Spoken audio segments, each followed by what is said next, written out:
One of our problems as children of God is that what we do, we don't want to sit with God and watch as God is watching over the enemy, as God is watching over his children. What we want to do is just to hang prayer points as if we are hanging clothes on the line, and just do prayer points and then leave. And then after we have finished praying, we go and sit with our friends for hours in our phones, on social media, name it, for hours. And in that time you are boasting that you have prayed. You have hung those prayer points there. You have hung them to who? Who must deal with the prayer points? Yes, God answers prayers, but who must deal with them? God is looking for someone that is going to stay with him, in the secret place, that is going to stay, take a decision and stay with him in the spiritual realm. You are sitting there for hours. Because why? You know that you have an enemy, and you are convinced that you have an enemy, and you are convinced that God has the power to change every situation. But that does not mean that you just be hanging prayer points and give it to God. Stay there with him and hear how to change the situation.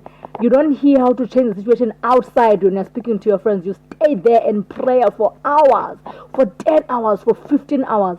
As the enemy is shooting at you, you are busy deleting. You understand? As the enemy is declaring upon your life, you are busy deleting. You understand? As the enemy is having meetings about you yourself, you are having a meeting with your Father. You understand? You are fixing things. Because it is in vain for a watcher to watch without God. So if you are hanging prayer points, where are you hanging the prayer points? Even our washing, when we wash them, we do what? We guard them, we check them, we protect them, and we go and fetch them. But what kind of prayer is this that we are doing? We just bring prayer points for 30 minutes and then we leave there for God to deal with them. Which God is that? Which God is going to answer such questions when he sees that even you yourself, you are not even sure about what you want. You don't even want to pay a price about what you want, and you want him to spoon feed you. He has already done that. He has already watched his son crying. He watched his son being mocked. He has already watched his son being crucified. That is enough, children of God. We must take a decision. If we are going to bring a change in these nations, if we're going to bring a change in our churches and in our families, we have to stay there with God. We have to take a decision that we are going to stay there with God and not rush anywhere. Because even the place that you are rushing to, you still need God.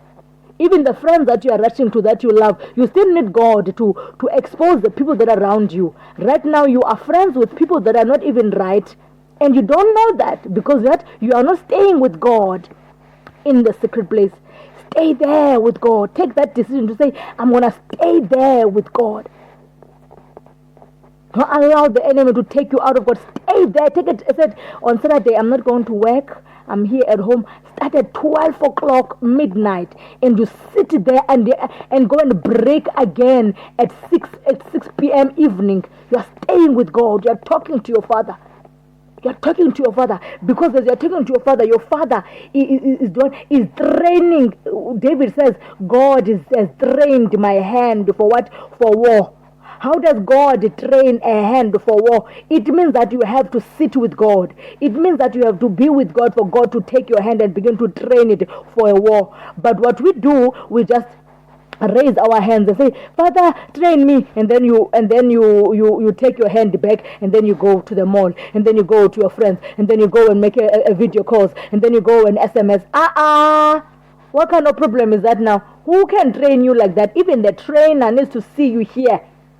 Even the trainer needs to see you physically here. He needs to give you styles to do like this. Press your finger like this. Press your leg like this. Do like this. Bend like this. And then ask, what kind of training is this that we are doing? We are training it without God, but we are saying God is training us. But we have come out of the the training class because they want to sit down and stay there with God and let God begin to do that, and let God begin to structure you to structure you for the war. Let God begin to structure your heart for the war. Let God begin to structure your whole body for the war. Let God begin to help you to carry the sword of the Spirit, because the sword of the Spirit is so heavy. It needs you to pay a price, and it needs God to help you, to give you the muscle to carry the sword of the Spirit, to slaughter the enemy. But if you don't want to stay there with God, how is that going to be? How is that possible? It's not going to be possible. Children of God, stay with God in the secret place. Take it. If you're not working, make a timetable and say every day 6 hours I'm going to stay with God. Every day 7 hours I'm going to stay with God. And as my children are going to school, they're going to come out after afternoon. Let me stay with God.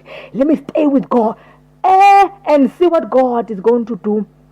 And see if you're not going to conquer your enemy, and see if you're not going to conquer the molestation of the devil over our lives. Because this devil is molesting us, but yet we still have not taken a decision to say, I'm going to stay with God at all costs. I am going to stay there with God at all costs. I'm going to stay with Him no matter what. Stay with God. There's a power in the long prayers. There's a power. Children of God, let's not perish because we don't have knowledge. And what does that mean? We are perishing because we don't have God. The knowledge is God.